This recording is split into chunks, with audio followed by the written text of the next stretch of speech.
Hi, I'm David Morris, and I'm here to talk about SlideImages, a dataset for educational image classification. In this paper, we have outlined a classification problem over educational images. We've specified 9 image classes such that one image class should correspond to one information extraction pipeline. We are doing this because we are working on extracting the data from educational illustrations for visually impaired students. Since we're working at a library, we're also interested in using that information for indexing for search. We've contributed a test set, a training set, and a baseline, all of which we make available. The classes which we used are bar charts, photos, pie charts, technical drawings, maps, line and scatter plots, graphs, slide images, and tables. When you look at individual classes, you can see that one pipeline can be used for extracting information because they convey the same types of information in the same ways visually. We chose these types of diagram in particular because they are common in the educational materials we reviewed, and they often contain information which is not repeated in the text around it. Other information retrieval work has used image classification. Charbonnier et al. Have used it to provide a search filter, and Aletras and Mittal have used it to apply labels to images by topic. Other researchers working on automatic description of images for blind people have used classification. Morash et al. Instructed human volunteers to classify as a first step towards their own human descriptions of images, while Moraes et al.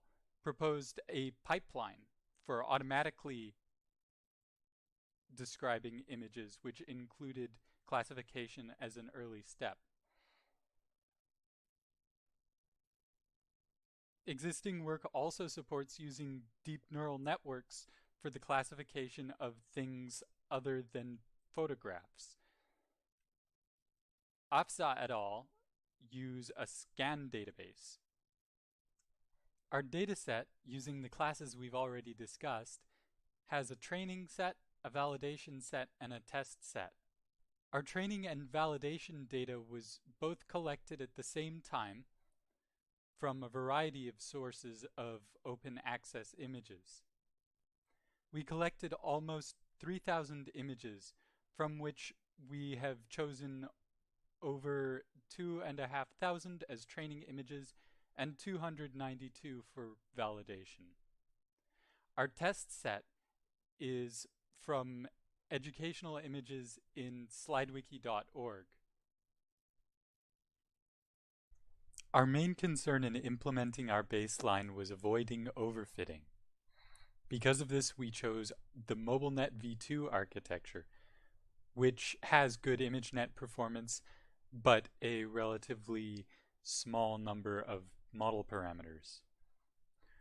We also pre-trained twice by using the pre-made ImageNet weights and then pre-training on Charbonnier et al.'s 60K image dataset, which already distinguishes between types of born digital image.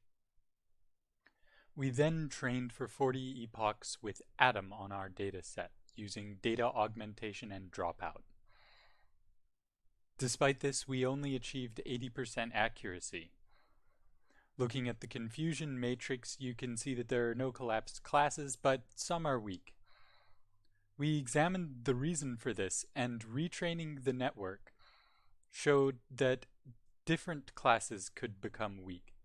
This suggests that there's high model variance. We compared our results to those on a similar dataset, DocFigure. DocFigure focuses on academic content rather than educational content and has way more classes. It also lacks a validation split, which affects how it's trained. Although it has far more images, our test set is significantly harder. And looking at the numbers, it appears that SlideImages is more general and higher quality, although quantity counts for most in big data. In conclusion, we have proposed an open classification problem of educational illustrations. We've chosen classes which reflect different pipelines for extracting information from those images. We have provided a test set, a training set, and a baseline technique for that problem. In the future, we intend to enrich our training data and pre-train with dock figure images.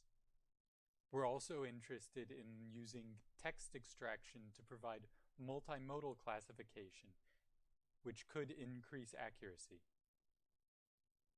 And at the same time, we'll be creating pipelines for dealing with those specific classes and extracting information from them. Please feel free to contact me by email as well as by the conference Slack. I'd love to talk to you.